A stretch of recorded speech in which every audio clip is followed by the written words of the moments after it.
I love dandelion tea, and I'm going to show you how I make it today because it is so good for you, and right now is the time to get ready to get these dandelion leaves.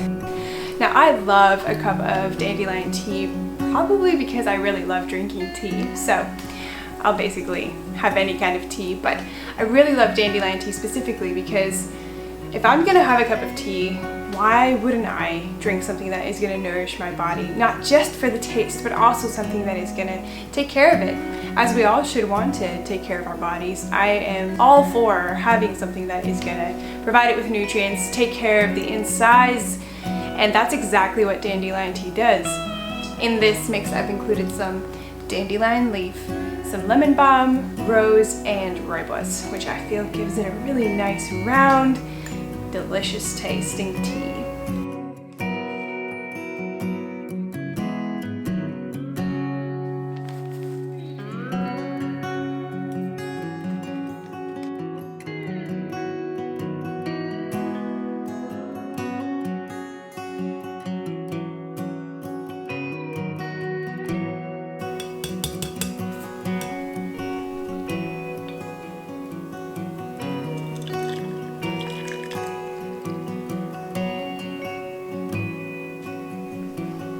I just want to say that I'm not a medical professional, so this is just my experience and things that I have read on the internet and can kind of stand with, but you should make your own medical conclusions and speak with your own doctor. Alright, let's get into the benefits. Now the health benefits of dandelion tea is going to be dependent on what part of the plant you are using to make tea with. Dandelion plant has a leaf, a root, and a flower, so there's 3 components to it that you can actually eat. I should also mention that I am going to be speaking about these benefits in a probably very elementary way. I am not of any kind of expert level, and so I am just absorbing information that I'm reading and giving it to you in this video format. So do your homework, and if you want any more information, do some research. Go to your library, get some books, speak to a doctor, things like that. But I can tell you that the root of a dandelion plant is very good for your liver. So if you've got any kind of liver things, you want to be getting dandelion root either from your organic food store, or you could actually right now go out and harvest some. As those dandelions start getting ready to come up all over our lawns, go and get yourself a dandelion plant, cut off its root, and steep it for some tea. Now the leaves of the dandelion plant will go directly giving nutrients to your kidneys. So if you've got any kind of kidney things, you're gonna be consuming more of the dandelion leaf for that. And then finally, the flower is where lots of the nutrients is. So a lot of people will have dandelion flowers. And of course, the whole plant will have lots of nutrients and minerals and antioxidants in and of themselves. It is just that specifically the root will target more of the liver and the leaves will target more of your kidneys. But the flower has lots of nutrients in it, so definitely be consuming that. So basically, have the whole plant and take care of it all.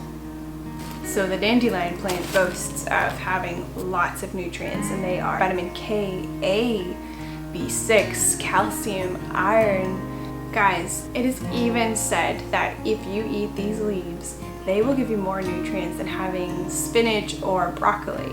I think you're gonna have dandelion leaves in your salad from now on. I know I am. And then the dandelion plant is also really good for keeping your diabetes in check and keeping your blood sugars low. So lots of benefits, and totally worth turning into a tea if you are a tea lover like me. And so I made a little mixture because dandelion tea is good for you, but if you just have the dandelion leaves or root, you'll see that it's kind of got this earthy, grassy taste, which there's nothing wrong with that. If you are going to eat something or drink something for its nutrient content, then, you know, taste is kind of secondary to the benefit that you're going to be getting from it. Although, if you are going to be having tea, it's nice to have it good tasting tea.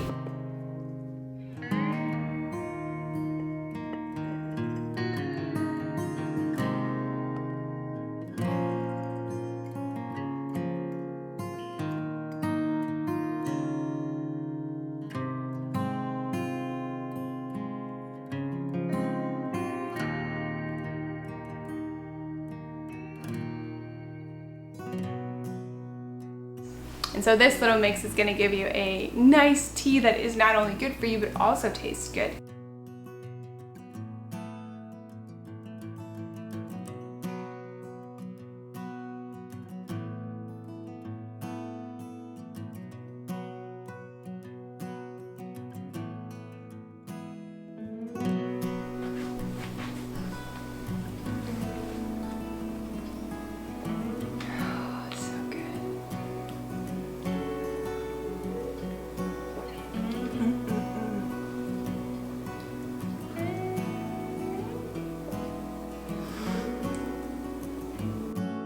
let's just talk about cups for a second.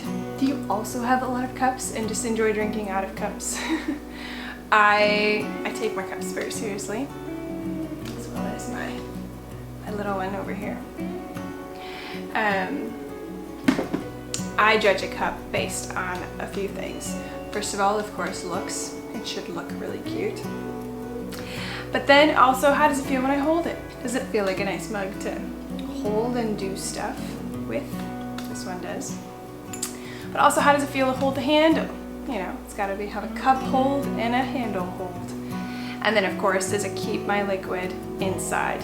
Now, this cup is a bit risky. You know, we've got liquids all up around the edges. And it would probably get cooler faster. So if you've got guests that you don't want to keep for too long, you want to give them a big cup like this. But if you have lots of things to do, you need a cup that's going to keep your stuff hot for a little longer. So this cup is perfect for that because it's got a smaller lip at the top, so it keeps my liquids inside but also keeps it hotter for longer. So yeah, just a few little things about cups. I'm sure you have a nice cup selection as well if you're watching this video and a tea lover like me, but happy cupping.